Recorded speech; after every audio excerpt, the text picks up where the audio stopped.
अपमान का मान सदा रखना, और जहाँ मान ना हो वहाँ जाना नहीं। लेकिन माता सती कहाँ मानने वाले, तो क्या किया, भोले बाबा को भी कहना पड़ा। अच्छा हम लोग बोले तो ठीक है, भोले बाबा भी कह रहे क्या, और वही है भाई वो राम रचना का को कर बढ़ावे सा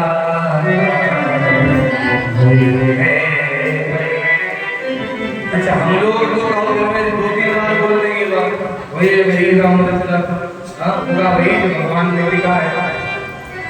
और स्वयं भोले बाबा भी आज ये बात कह रहे, स्वयं भगवान शंकर कह रहे भाई वही है वही राम रचना का। हाँ ये बात सत्य है, हम लोग कर कुछ भी लो, दिमाग कितना भी लगा लो, लेकिन जो उन्होंने रचा है वही होके होके रहेगा। बड़ी अच्छी बात है। हम लोग अपने जीवन में अपने दुख के लिए रोते रहते हैं, भगवान से शिकायतें करते रहते, मंदिर में उठते रहते, भगवान ये कर दो वो कर दो ये। हाँ थोड़ा ध्यान देना, रामचरितमानस को आपने सुना है, राम कथा सबको मालूम है, बताया था पिछली बार जहाँ तक लोग हमें राम कथा के लिए ही बुलाते हैं। अपने क्षेत्र में कानपुर, लखनऊ और इलाहाबाद में पूरी ज्यादातरी कथाएं चलती रहती कहीं ना कहीं। ये हमारे महाराज जी की बड़ी कृपा, आदरणीय राम बाबू पंडित जी ये बड़ी पहले से कथा तो हो ही रही है, आप सभी लोगों के सहयोग से। सहयोग भी कई लोग करते हैं, लेकिन हम भी देखते हैं काफी समय से आ रहे सिकंदराबाद जो भाव पहले कथा कराने का या कथा सुनने का आया था, आज हमें वो दिखाई नहीं देता है। कहीं कोई सहयोग नहीं करने वाला था दिखाई देता है। और आज के समय में या तो कुछ खर्चा नहीं है और है बड़ा व्यवस्था भी है, बड़े बड़े पांडा लगा के हम लोग कथाएं करके 2-3 लाख खर्चा हो जाता है, 7 दिन की कथा का साधारण कराता।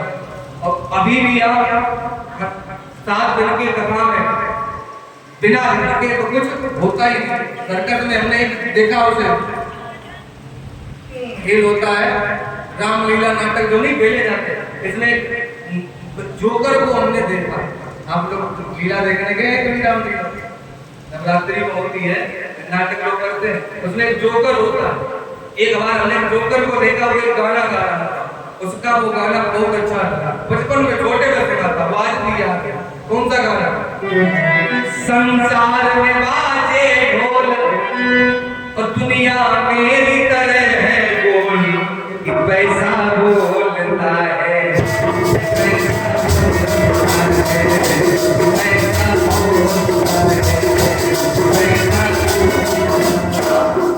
संसार में नहीं बोलता, केवल पैसा ही बोलता। भाई को बोल नहीं बोला, पैसा बोला, संगीत नहीं बोला, क्या बोला? पैसा। तो धन के बिना कुछ संभव नहीं है।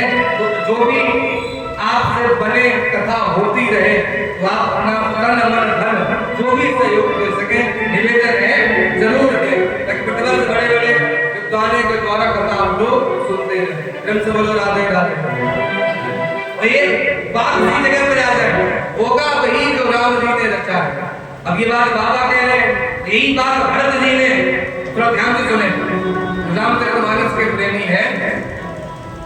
जब राम जी का वनवास हो गया, राजा दशरथ का मरण हो गया, आप कल्पना करो जिसके 4 बेटा हो और जब उनके प्राण निकले तो उनके शरीर को कांधा देने के लिए एक भी बेटा घर में नहीं मिला। स्वयं भगवान के पिताजी की बात बता रहे हैं, अब अपने लिए रोते हो। गुरु जी ने दूतों के द्वारा भरत जी को बुलवाया। वशिष्ठ जी ने कहा तुम भरत से कुछ मत कहना, अयोध्या में जो भी भारी घटी है, जो भी घटना हुई है, तुम भरत को मत बुलाना, केवल इतना ही कहना जाकर भरत तुम जल्दी चलो, तुम्हें गुरु जी ने बुलाया है। अब तो दूत भरत जी को बुलाने सुबह सुबह पहुंचे, अयोध्या का घंटा लगा, फिर उधर से आ रहा, भरत जी ने देखा और हो पाई अयोध्या से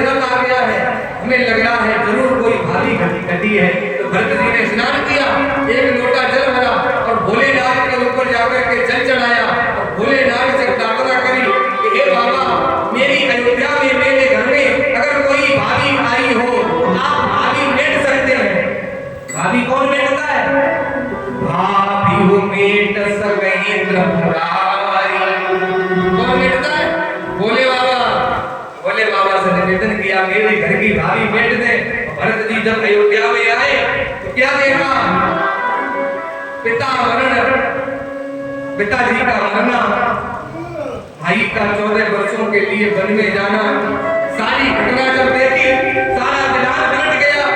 तो रोकर के भरत जी ने गुरु जी से जाकर के पूछा।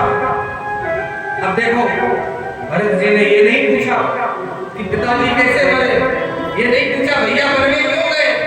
भरत जी ने हाथ जोड़ करके गुरु जी से एक बात पूछी, हे गुरुदेव, हम आपसे एक बात पूछना चाहते हैं, क्या मुझे आप ये बताएं, क्या भोलेनाथ भाभी मेट सकते हैं या नहीं मेट सकते? क्या पूछा?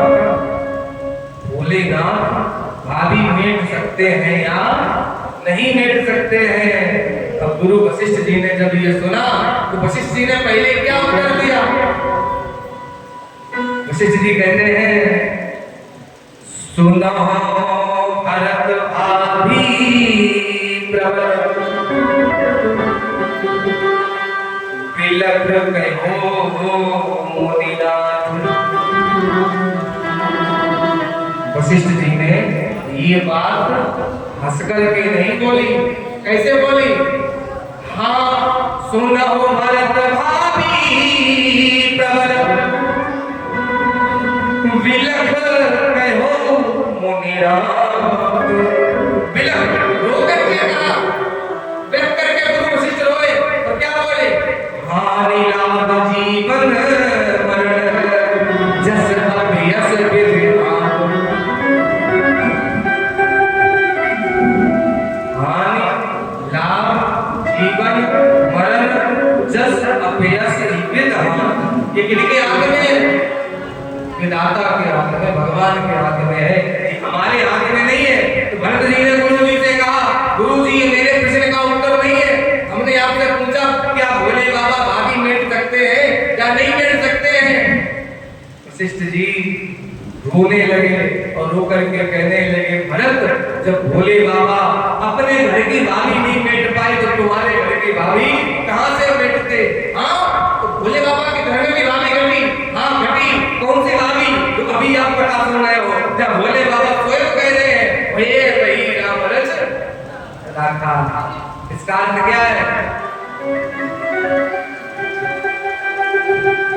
भाभी दो प्रकार की होती है।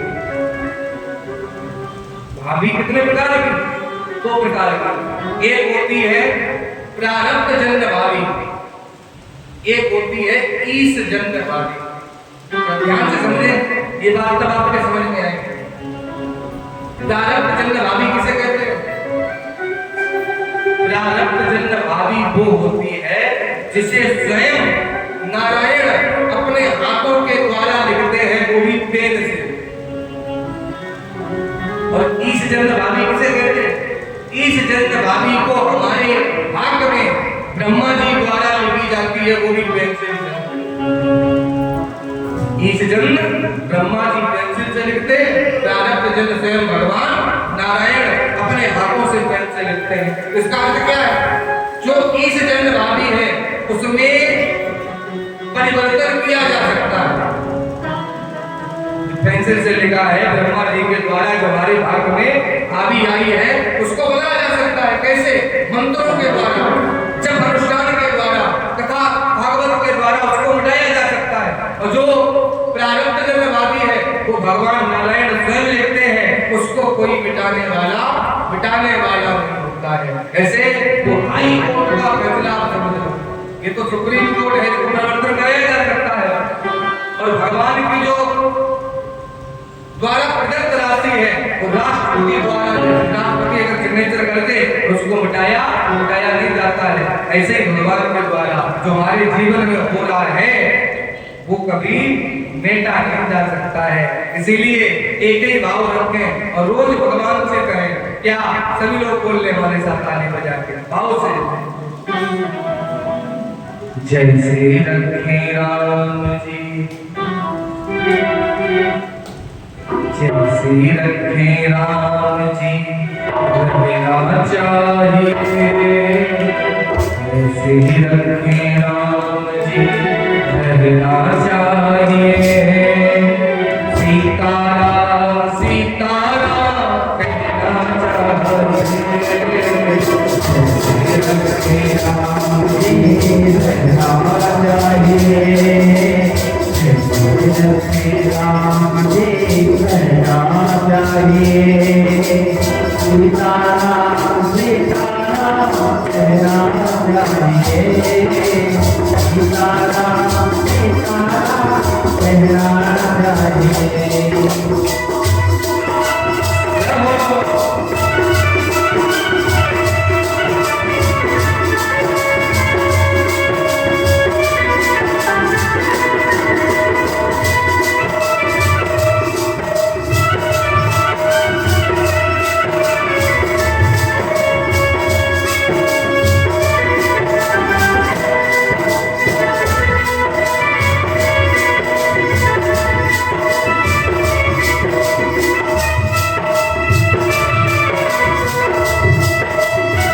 किया अभिमान को मान नहीं पाएगा, किया अभिमान को मान नहीं पाएगा। होगा प्यारे वही जो श्री राम जी को पाएगा, होगा प्यारे वही जो श्री राम जी को पाएगा। किया अभिमान को फिर मान नहीं पाएगा, अभिमान को फिर मान नहीं पाएगा।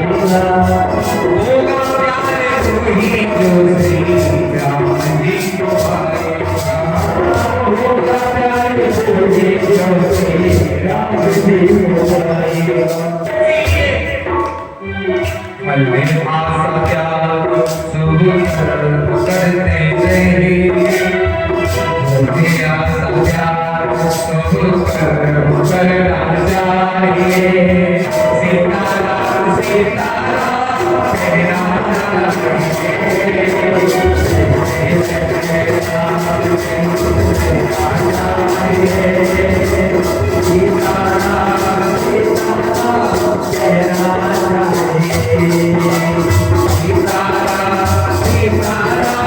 कहना जैसे रखे राम जी रहना चाहिए। हाँ, लेकिन हम लोग वैसे रहना चाहते नहीं, अपना दिमाग लगाते हो। एक राजा ने दो प्रश्न पूछे अपनी सभा में। राजा एक ऐलान कर दिया, क्या जो भी मेरे प्रश्नों का उत्तर सही देगा उसको तो हम की इनाम देंगे, हमारा उत्तर गलत होगा उसे फांसी पे चढ़ाएंगे। सवाल क्या? दो प्रश्न। कौन कौन? नंबर 1, भगवान क्या करता है? पहला सवाल पूछा भगवान क्या करते हैं, और दूसरा सवाल भगवान कहाँ रहते हैं?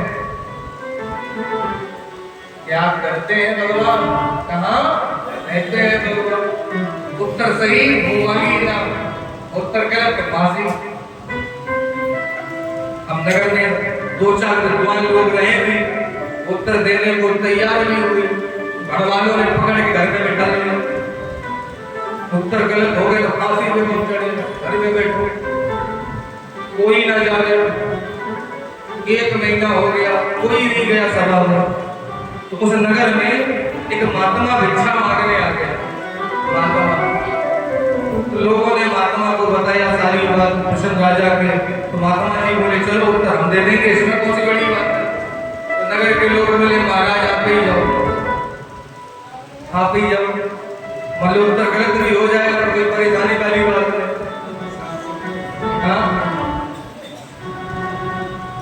तो लोगों ने महात्मा को राजा के सामने पहुंचा दिया। महात्मा जी पहुंच गए, देखा सिंहासन पे राजा बैठा, महात्मा नीचे खड़ा। तो महात्मा ने पूछा महाराज आपने प्रश्न पूछे, हाँ उत्तर हम देंगे, लेकिन उससे पहले हम आपसे कुछ पूछना चाहते हैं, पूछो। तो महात्मा ने पूछा महाराज पहले आप हमें ये बता दो, आपने जो प्रश्न पूछे हैं वो गुरु बन करके पूछे हैं या शिष्य बन करके?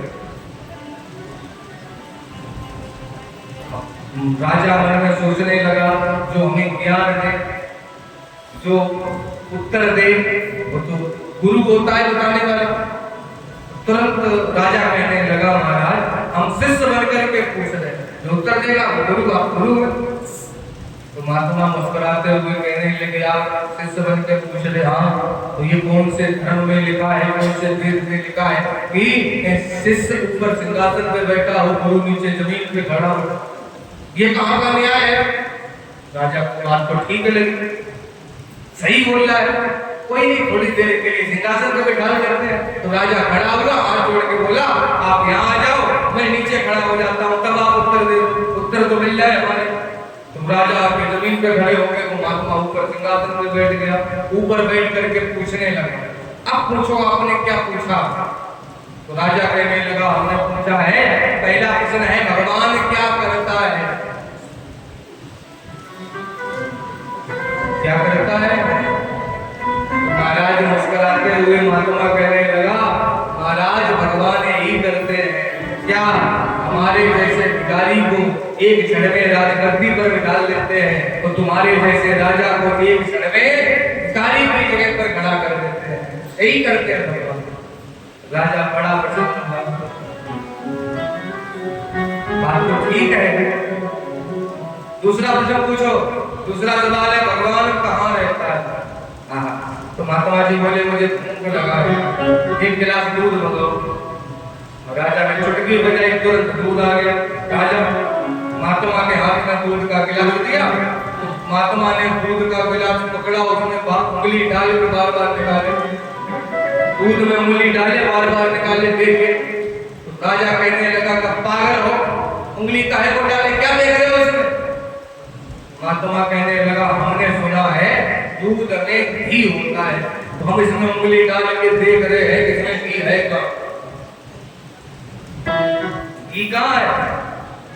राजा कहने लगा, घी तो इसमें है, लेकिन वो ऐसे थोड़ी दिखाई देगा, फिर उसके लिए इसको पहले जमाना पड़ेगा, फिर इसको मथना पड़ेगा, तब जाकर के उसमें से घी कहीं निकल करके आएगा, ऐसे थोड़ी घी दिखाई देगा। तो महात्मा जी मुस्कुराते हुए बोले, ऐसे ही मेरा भगवान हर जगह है, हर कण में है, लेकिन उसको प्रकट करने के लिए संयम, सेवा, स्वाध्याय, सहिष्णुता की साधना करनी पड़ती है। यम करो, नियम करो, संयम करो, सेवा भाव करो, तब जाकर के वो प्रकट होता है। कैसे होता है ये बात तो आपके समझ में नहीं आई होगी। अब देखो, ये प्लास्टिक का तार आपको दिखाई दे रहा है, तार है, इसके अंदर आप छीलोगे तो इसमें एल्यूमिनियम का तार दिखाई देगा, तारी तो दिखाई देगा एल्यूमिनियम का। कोई कहे इस तार में बिजली है, लाइट है, तार में लाइट है, लेकिन दिखाई देती कहाँ? तार तो दिखाई देता, लेकिन तार में लाइट है, दिखाई देती आपको नहीं। अगर कोई कहने लगे अपनी भाषा में, हमें दिखाओ तभी मानेंगे, दिखाओ तभी मानेंगे, उसका एक ही उपाय है, क्या? उसकी उंगली पकड़ो, उसी तार पर रख दो, तुरंत चिल्लाने लगेगा, है से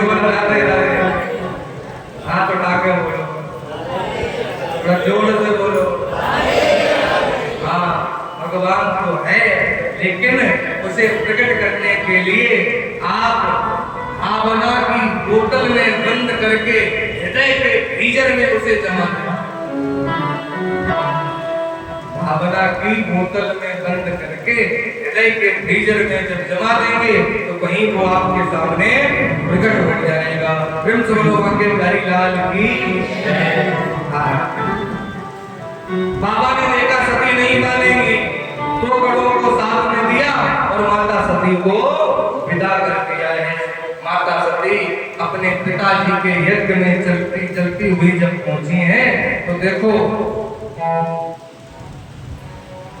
मायके में बेटी को प्रेम किससे अधिक होता है, माता से या पिता से? हाँ कोई माता से कह रहा, कोई पिता से कह रहा। अपना अपना अनुभव होता है, किससे ज्यादा प्रेम होता है?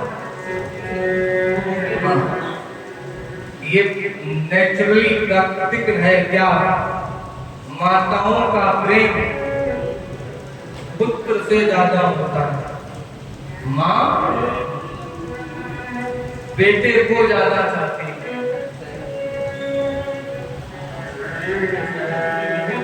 और पिता बेटी को ज्यादा प्रेम करता है। यदि एक दो पिता बाप ऐसा हो जो बेटी से ज्यादा बेटों को चाहे, वरना सब पिता एक बेटी को ही ज्यादा प्रेम करते हैं और बेटी भी पिता से ही प्रेम ज्यादा करती है। क्यों? जब बेटी का विवाह नहीं होता तो पिता की सारी जिम्मेदारी एक बेटी ही देखती है। अनुभव करना, एक पिता गर्मी में दोपहर में घर पे आए काम करके और दरवाजे पर खड़े होकर के आवाज लगाई, मुझे पानी दो, आके एक गिलास पानी मांगे तो घर में पत्नी होगी तो पत्नी आवाज सुनेगी तो कहीं सोचे कितने सारे लोग घर में है, कोई ना कोई दे ही देगा, क्यों काम छोड़ के जाए। बेटा सुनेगा ना, उनका मोबाइल में लगा हो तो उसी में लगा रहेगा, नहीं देने वाला। लेकिन बेटी घर में है, कितना भी काम में बिजी हो और पिता की आवाज अगर सुनेगी तो हजार काम छोड़ करके दौड़ करके पानी का गिलास जाकर के पिता को देती है। हाँ? भोजन, दवाई, सेवा खूब एक बेटी ही देखती है। अब जब एक बेटी की जब विवाह हो जाता, विदाई होती है ना, तो आप अनुभव करना, विदाई में सब लोगों के आंखों से आपको आंसू निकलते दिखाई देंगे, सब रोएंगे, लेकिन पिता की आंखों में आंसू भले ही ना दिखाई दे, वो सामने भले ही ना रोए, लेकिन एक बेटी की विदाई में सबसे ज्यादा पीड़ा कष्ट अगर किसी को होता है तो पिता को ही होता है। घर में देखना, जब तक विवाह हो जाता ना, बेटी की विदाई ना हो, तब तक भाग भाग के दौड़ दौड़ के सब जिम्मेदारी सब काम करेगा। और जैसे ही बेटी की विदाई हुई, एक कोने में जाकर के बैठ जाएगा, सारे रिश्तेदार होंगे, पूरा घर भरा, लेकिन एक बेटी के ना होने पर फूट फूट करके पिता का हृदय रोता है। हाँ, जब पहली बार बेटी ससुराल से घर में आए और एक पिता पूछे कि सब ठीक है, ससुराल में सब बढ़िया है ना, बेटी मुझसे भले ही ना कहे, बेटी के आंसू को देख करके एक बाप सब कुछ समझ जाता है। बेटी को भी लगता है, हाँ, जब तक पिता होते कि साथ कि घर मेरा है, घर की हर चीज मेरी है, हर सामान मेरा, इस पर मेरा अधिकार है। हर बेटी को लगता है जब तक एक पिता होगा। और जिस दिन पिताजी का शरीर टूटा होगा, सब दुखी तो होंगे, लेकिन वो बेटी उसी दिन उस देवी के पैर को छू लेती है और मन में सोचती है, आज पिताजी नहीं गए, भले ही घर में सब हो, माँ हो, लेकिन माँ भाइयों के दिन है और भाई बुलाएंगे या नहीं बुलाएंगे, तो समझ जाती है ये घर मेरा बेटा। अब एक बेटी की कथा आप सुन रहे हैं। माता सती अपने पिता पति से झगड़ा करके, पति की बात ना मान करके, भोले बाबा की बात ना मान करके अपने पिता के घर में आई और जैसे पिताजी के घर में पहुंची ना, दक्ष ने सती को आता हुआ देखा। पिता भवन गई भवानी, दक्ष त्रास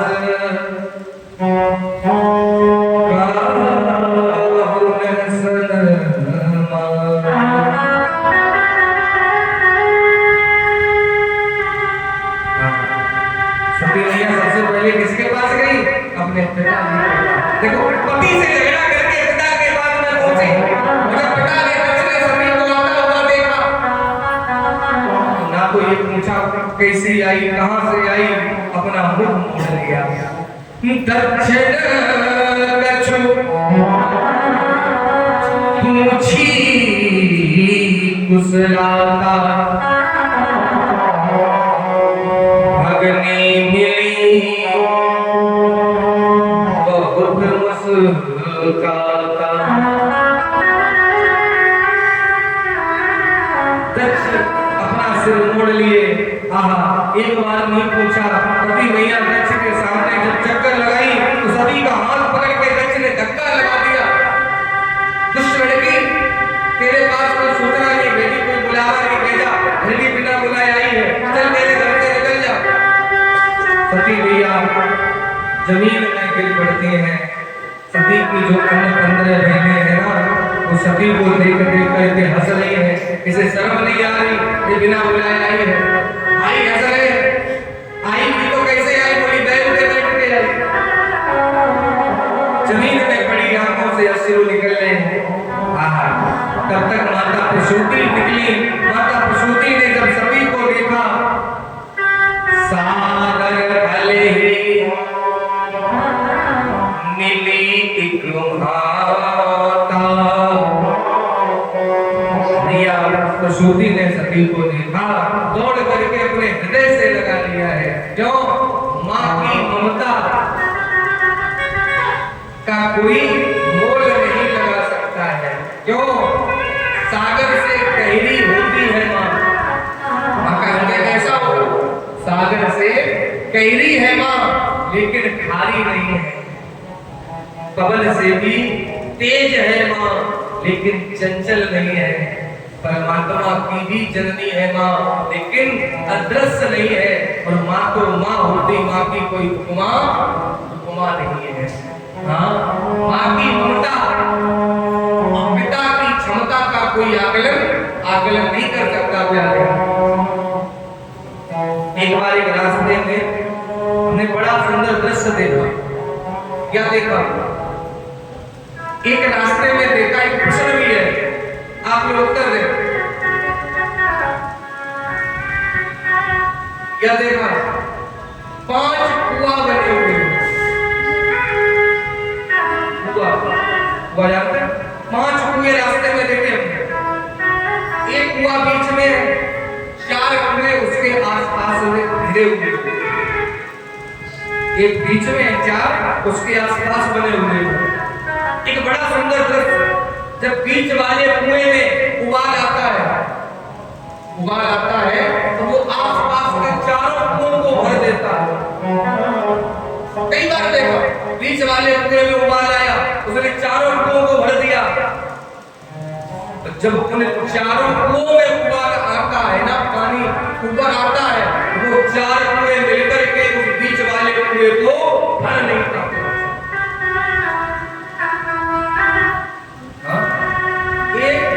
चारों को भर देता और 4 मिलकर के एक को नहीं भर पाते। इसका अर्थ क्या है? माँ की दुआ कभी खाली नहीं जाती, उसकी बात तो भगवान से भी टाली नहीं जाती। बर्तन मांज के भी पाल लेती है 4 बेटों को माँ, और दुल्हन आने पे उन बेटों से एक माँ पाली नहीं जाती। आज के समय में देखते, एक माँ बाप 4 बच्चों को मेहनत परिश्रम करके पढ़ा करके बड़ा कर देते। जब उन माँ बाप के जीवन की गाड़ी किसी काम की नहीं रहती है, तो वो चारों मिलकर के माँ बाप को नहीं संभाल पाते। आज देख रहे वृंदावन में वृद्धाश्रम का खुले, जब घरों में बेटों को ऐसे संस्कार दिए जाए तो वृद्धाश्रम की जरूरत रहेगी क्या? नहीं रहेगी। हाँ, क्या जरूरत उसे पूजा और पाठ की जिसने सेवा करी अपने माँ बाप की।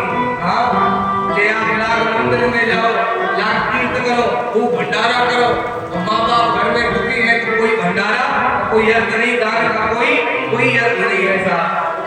कथा केवल सुनने का विषय नहीं है, इसे जीवन में भी आप उतारें। और बच्चों को ज्यादा से ज्यादा निवेदन तो दूसरा ही है, 5 दिन बचेंगे आज के बाद, वो आप बालकों को, बेटों को, बेटियों को कथा में जरूर लाया करें। आप हर माँ बाप चाहते हैं हमारा बेटा पढ़ लिख कर, आप इंग्लिश मीडियम में पढ़ा करके उसे पेट भरने का साधन तो दिखा सकते हो। नोट कर लो, आप इंग्लिश मीडियम में पढ़ा करके पेट भरने की कला तो सिखा सकते हो, लेकिन समाज में रहने का जो संस्कार है वो कभी स्कूल में आप ये नहीं सिखा सकते हो जब तक सत्संग में नहीं जाएंगे, सुनेंगे नहीं। हमारे भगवान ने क्या किया, राम जी ने क्या किया, कृष्ण ने क्या किया, तो उन्हें बता करके चलेगा ना। देखो, एक व्यक्ति ने पति के लिए पिता के घर को छोड़ा, और जब पिता ने भी ठुकरा दिया। माताओं के जीवन में 2 ही किनारे होते हैं, एक तो पिता का घर और दूसरा पति का घर। जिसके जीवन में ये दोनों किनारे छूट जाए तो तीनों लोगों में ठिकाना नहीं ऐसा। माता सती पति से भी झगड़ा करके आई, वहां भी नहीं जा सकती, पिता ने भी साथ नहीं दिया। अब तो केवल एक ही मार्ग है, कौन सा? अपने प्राणों को ही त्याग दिया जाए। माता सती ने देखा अपना अपमान तो मैं सही लूंगी, मेरे भोलेनाथ का यज्ञ में कोई स्थान निकाला गया कि नहीं निकाला गया, जाकर के देखो। चलती हुई जैसे ही माता सती यज्ञ स्थल पर आई, क्या देखा? सभी देवी देवताओं को भाग निकाला गया है, सभी को स्थान दिया गया है, लेकिन भोलेनाथ का ना कोई स्थान है, ना कोई ध्यान है। तो क्रोध आ गई। जाई सती देखो तब जारा, कतहु न दीख शंभु कर भागा। भोलेनाथ का कोई भाग नहीं मिला, तो मैया को क्रोध आ गया। वो क्रोध में आकर के माता सती एक साया में खड़े होकर के कहने लगी, सुनहो सभासद और सकल निंदा, और कहां सुनई जे शंकर निंदा। दिग्गज दशाओं में देवो, हे गगन सूर्य साक्षी रहियो, हे पवन देव अगर पहुंच सको, तो शिव से संदेह सा कहियो। हे गगन, हे दिशाओं, हे सूर्य, जाओ मेरे भोलेनाथ से जाकर के मेरा एक संदेश कह देना कि भोलेनाथ तुमने मेरा त्याग किया। तुमने क्या बोला? क्या तन सभी भेंट अब नहीं, शिव संकल्प की न मन माई। तो मरते मरते माता सती ने वरदान मांगा कि हे भोलेनाथ तुमने मेरा त्याग किया। इस सती की भी जिद है क्या? मरते मरते माता सती कहने लगी, सती मरत हर सन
जन्म जन्म सिद्ध पद अनुरागा।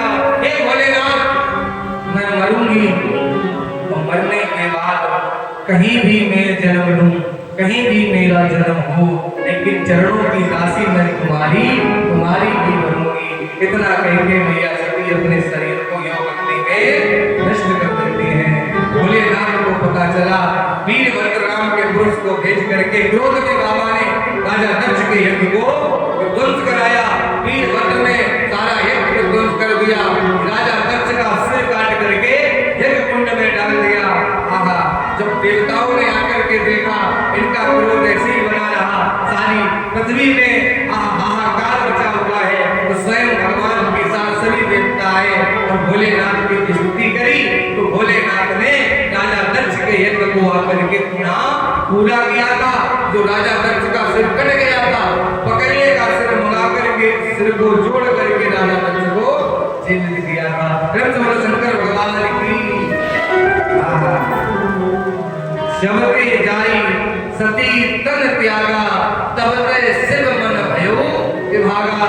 भोलेनाथ सती जब मैया ने शरीर को त्यागा है, तब से समाधि लगाए बैठे हैं। राम राम शिव सुमिरन लागे, राम नाम का सुमिरन कर रहे हैं। इधर माता सती का दूसरी बार जन्म हुआ।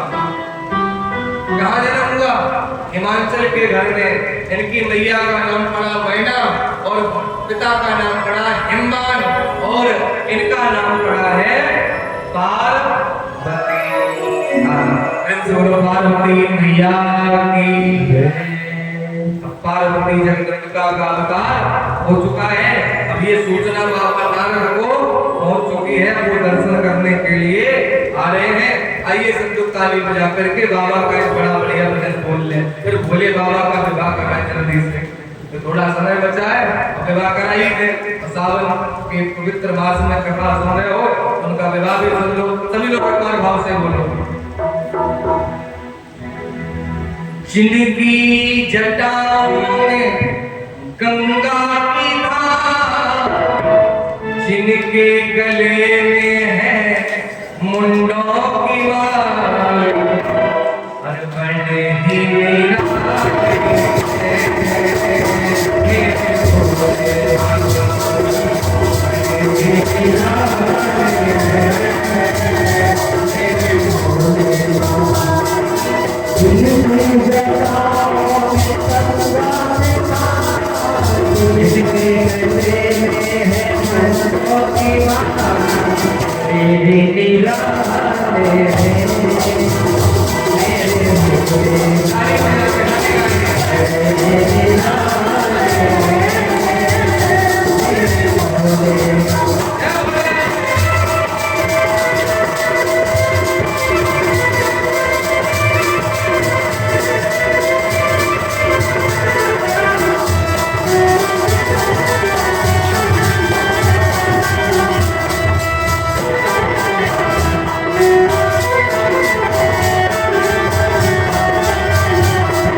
बाबा भरते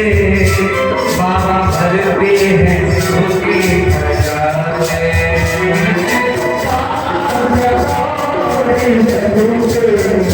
बाबा भरते हैं सबके खजाने। सब रहते हैं घरों में, बाबा खुद रहते हैं दीवारों में। सब रहते हैं घरों में,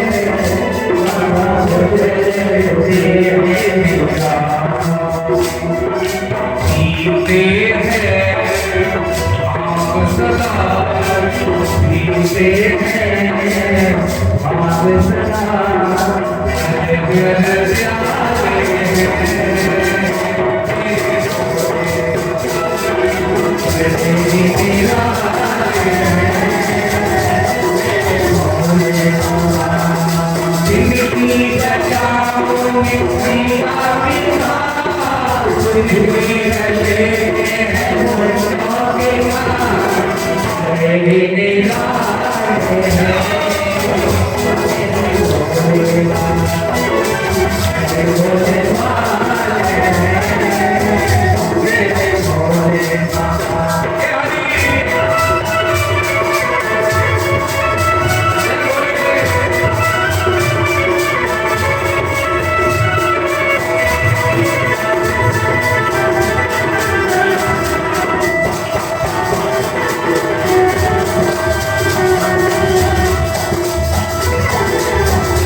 मैं तो बैठा हूँ आसन लगाए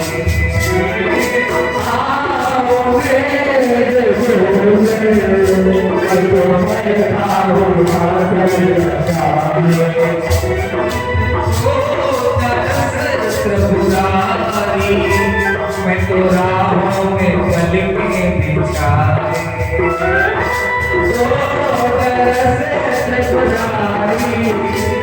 तो राहों में पलकें बिछाए सने तो आ जाओ सने तो आ जाओ तुम्हें बुलाते हैं मेरे बाबा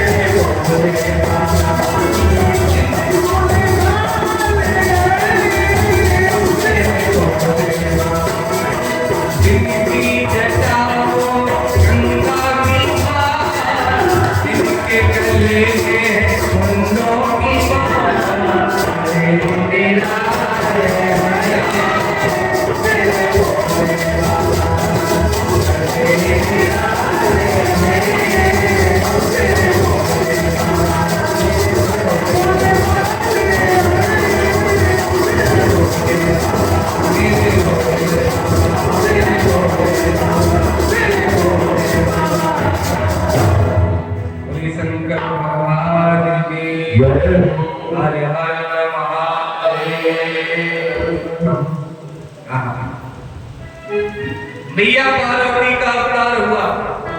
बाबा नारद आ गए। अब जैसे ही बाबा नारद हिमवान के नगर में पहुंचे, हिमवान के यहाँ बाबा नारद पहुंचे, तो बाबा नारद ने जाकर के जैसे देखा, दर्शन किया, तो एकदम मैया पार्वती को लेकर के आए। अब हाथ जोड़ के कहा, बाबा जी हमारी बेटी का हाथ देखो, इसका नाम रख दो, गुण दोष बता दो। अब बाबा नारद ने जैसे ही अंबिका मैया पार्वती को देखा और देख करके कहने लगे, इसके गुण दोष हम क्या बताएं? नहीं बताओ महाराज।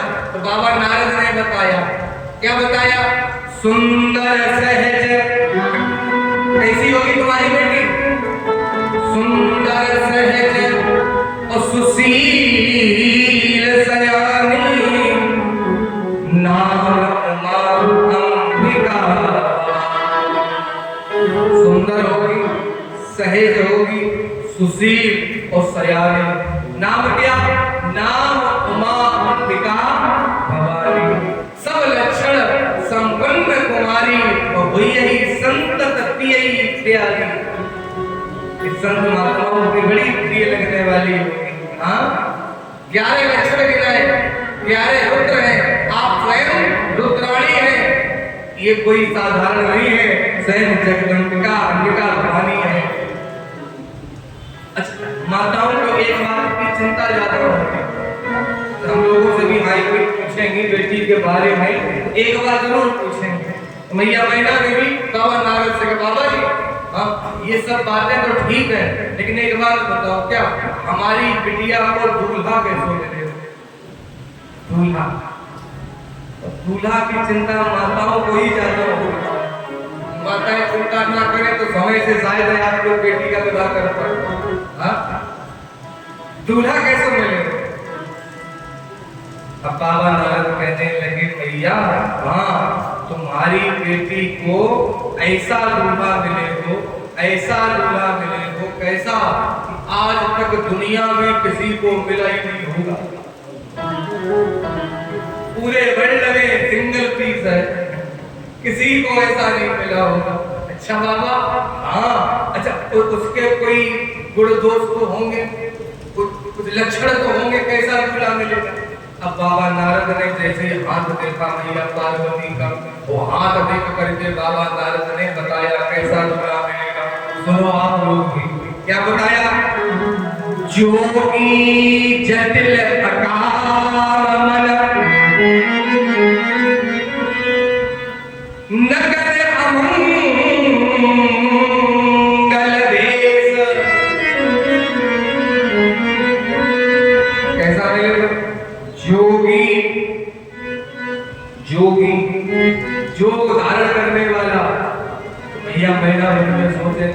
होगा तो ब्याही काहे को करेगा? जोगी होगा तो विवाह काहे को करेगा? हाँ? जोगी जटिल अकाम मन, जिसके मन में कोई कामना ही नहीं रहेगी, अकाम मन। मैया पार्वती सोचने लगी शायद है सारी इच्छाएं पूरी हो गई हो, कोई इच्छा ही नहीं बचेगी। हाँ? और बता बाबा, ये सब लक्षण बता रहे क्या?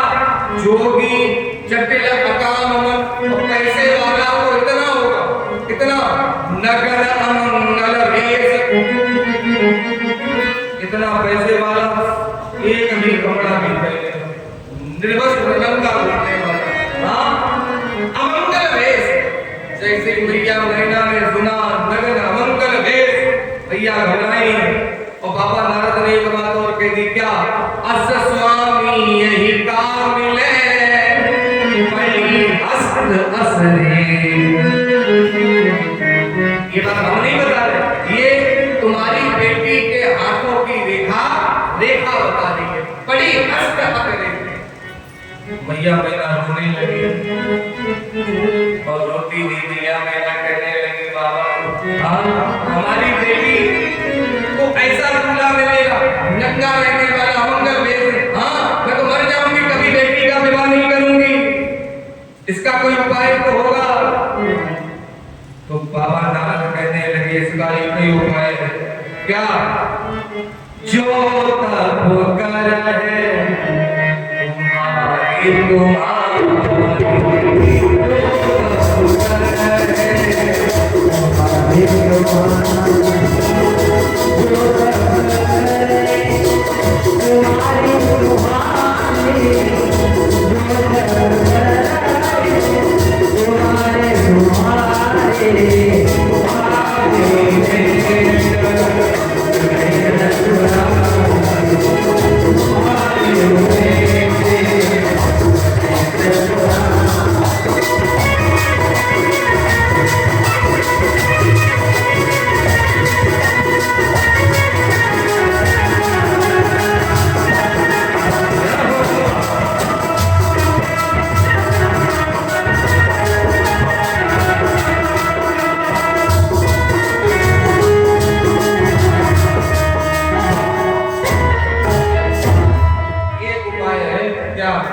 जो तप करे है तुम्हारी।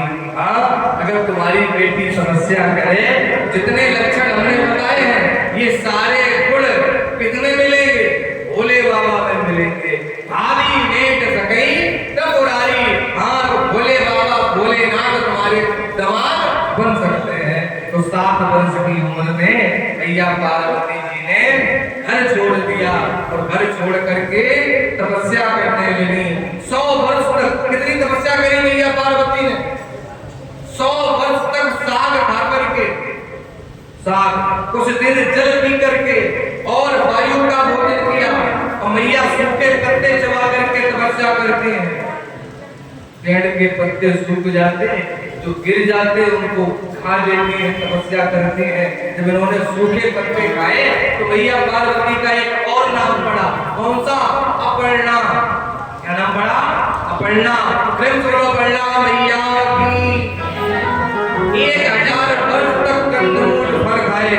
आहा, इतनी तपस्या जब करी तब सप्तऋषि तपस्या मैया पार्वती की परीक्षा लेने के लिए आए। बेटी किसके लिए तपस्या, इतनी कठोर तपस्या कर रही हो? तो मैया पार्वती जी बोली, हम भोलेनाथ को अपना पति बनाने के लिए तपस्या कर रही हैं। सप्तऋषि बोले, बेटी तुम्हारा दिमाग खराब है, उस अवधूत के साथ विवाह करोगी तो पर्वत पर निवस्त्र बड़ा रहता है, हाँ भस्मी लगा रहता है। इतनी कठोर तपस्या करनी है तो तुम भगवान विष्णु को पति बनाने के लिए करो, दिखने में भी सुंदर लगते हैं। सप्तऋषियों ने तपस्या परीक्षा ली तो मैया पार्वती ने सप्तऋषियों से कहा कि मेरा तन मन धन जिनने रंगा है वो कौन है?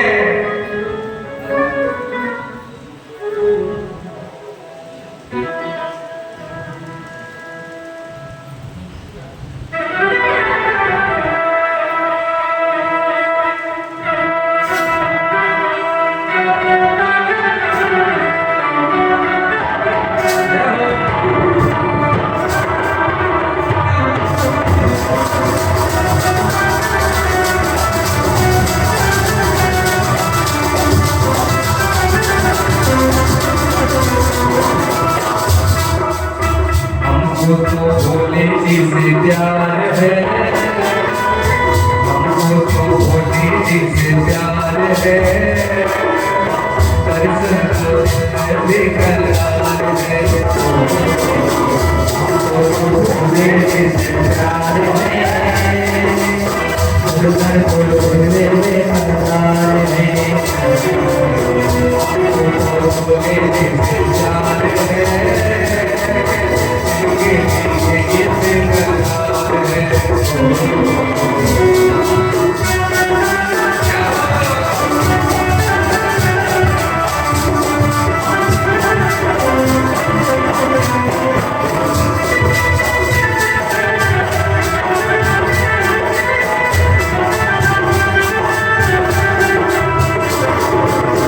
जिनके लिए ये चंद्रमाया है जिनके लिए ये चंद्रमाया है जिनके चरणों में मन को लगाया है जिनके चरणों में मन को लगाया है जिनके चरणों में मन को लगाया है हमको तो भोले जिसे प्यार है जिनके लिए ये बेकरार है हमको तो भोले जिसे प्यार है दर्शन बदले बेकरार है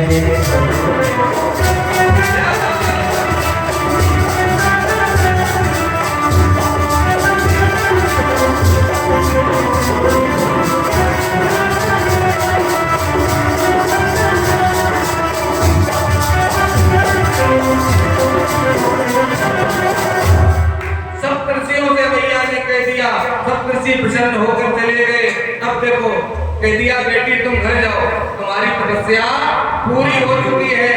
भैया पार्वती जी तो घर में आ गई तपस्या करके। अब इधर दुल्हन पक्ष से तो सारी तैयारी। अब दूल्हे राजा नाराज बैठे हैं कैलाश पर्वत पर समाधि लगा। अब देवता है। अब देवताओं ने आकर भोलेनाथ से विनती करी बाबा बाबा हाँ विवाह कर लो जाकर कहाँ हिमान के घर में पार्वती मैया के साथ। भोले बाबा कहने लगे देवताओं तुम्हारा दिमाग खराब है। ये विवाह करने की उम्र है। हाँ ये विवाह करने की भी एक उम्र होती निश्चित होती कि नहीं। लेकिन आजकल तो सिस्टम ही साहब है तो पता ही नहीं चलता। विवाह करने की भी एक उम्र होती। कौन सी उम्र?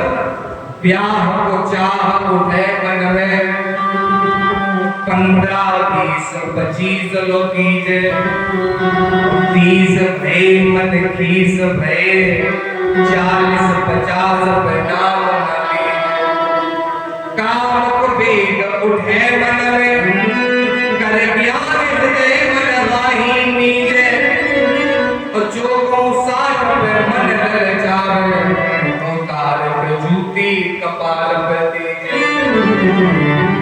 अभी हमने देखा सारे चल रही थी एक लगभग 50 साल के एक बाबा मोटा मोटा काजल लगाए फटका लगाए गाड़ी में बैठ के हमने देखा चौराहे पे। उनसे जाकर पूछा बाबा कहाँ जा रहे हो? उन्होंने देखा कहाँ जा रहे दिखाई नहीं देता विवाह करने जा रहे। हमने कहा विवाह करने जा रहे अपने गलत रास्ता पे आ गए। अब तुम गंगा जी के किनारे पहुंचो वहां जाने की उम्र है विवाह करने की उम्र है। हाँ अब देखो भोले बाबा विवाह के लिए तैयार नहीं हो रहे। क्यों नहीं हो रहे? हमारे घर में ऐसा होता है बेटा विवाह के योग हो जाए उससे जब तक मन तो करता है कि विवाह हो जाए इसका मन तो करता हो जाए लेकिन जब तक घर वाले कहे ना 2-4 बार विवाह कर लो हाँ तब तक ऐसे तैयार नहीं होंगे। कोई भोले बाबा कह रहे घर वाले तो कोई आई नहीं मना दे कोई घर वाले काय मना दे तो फिर माना जाए। देवता आए तो छोटे मोटे आदमी कोई बड़ा आदमी है। बड़ा आदमी कौन? देवताओं की बात नहीं सुनी तो स्वयं राम जी को आना पड़ा। और जब भगवान श्री राम आए और भोलेनाथ से विनती करी राम जी ने क्या कहा? अब विनती मम सुनो से जो पर निज ने हो। अगर हमें प्रेम करते हो हमें कुछ मानते हो तो मेरी एक बात मान लो। क्या कहा भगवान ने? जाई विवाहु शैल गृह ये मोहे मांगे। हम तुमसे मांग रहे हैं कि तुम जाओ और हिमाचल के घर में पार्वती मैया से विवाह करो, और जब मांगा है तो उनको मना कर नहीं सकते हैं। अब तो भोले बाबा तैयार हो गए। जब तैयार हो गए विवाह की सारी तैयारियां हो गई। हिमाचल की नगरी में सूचना पहुंच गई, ब्रह्मा जी बाबा नारद सब तैयारी करा रहे। अब इधर कैलाश पर्वत पर भी विवाह का दिन मुहूर्त हो गया। कुलारी पूज का विवाह भोले बाबा का निकला फाल्गुन में। विवाह तो आ गई, एक दिन बचा। अब भोले बाबा के तो गण है, कौन कौन? नंदी और भृंगी। तो नंदी ने कहा बाबा कल तुम्हारा विवाह है, कल तुम्हारी बारात जाएगी, आप बारात हो जाएगी, लेकिन अभी रिश्तेदार को कोई आए, तैयारी तो कोई है ही नहीं, घर में सामान तो कोई आए, विवाह कैसे होगा? कोई सामान ही नहीं आया। भोले बाबा कहने लगे सामान तो तब आए जब घर हो गए, जब घर ही नहीं है तो सामान की बात जरूरत। तो घर द्वार वाले थोड़ी हरिद्वार वाले, फिर भी कुछ तो तैयारी, रिश्तेदार बाराती कहां से आएंगे? अब नंदी गया, भोले बाबा ने भी कह दिया रिश्तेदार तो तब आए जो हमारे कोई रिश्तेदार हो। तो तुम्हारा कोई रिश्तेदार है ही नहीं ना, केवल एक रिश्तेदार है। कौन? और जो रिश्तेदार हैं उन्होंने तो सब कराया ही है, उन्हें तो पहले से ही पता है क्या होना। कौन? राम जी। उनके सिवा कोई दूसरा नाता है कि राम जी से दूजा नाता तोड़ दे। मेरा तो एक ही नाता होगी राम जी से, वो तो पहले ही से पता है। और किसे बुलाए? तो नंदी ने जाकर के सब देवताओं को निमंत्रण दे दिया, कल मेरे बाबा की बारात है, सब आना। जैसे ही देवताओं ने सुना, सब देवता अपने अपने वाहन को सजाने लगे, नहलाने लगे। भगवान नारायण अपने गरुड़ को सजाने, इंद्र अपने हाथी को तैयार करे। शनि देव के पास पहुंचे, शनि देव को देखा कि बाबा की बारात जाएगी, तो शनि देव काय पे बैठ के चलते हैं? काय पे चलते हैं? भैंसा पे। तो शनि देव अपने भैंसा को नहला रहे साहब, ऐसा नहला रहे, इतना नहला रहे, किसी ने कहा क्या बात है, इतना नहला रहे, इतना नहला रहे, काले को गोरा बता देते। बाबा की बारात है, और सब देवता अपने अपने वाहन से जब आए, बारात की तैयारी दिन आ गया। अब भृंगी बोला बाबा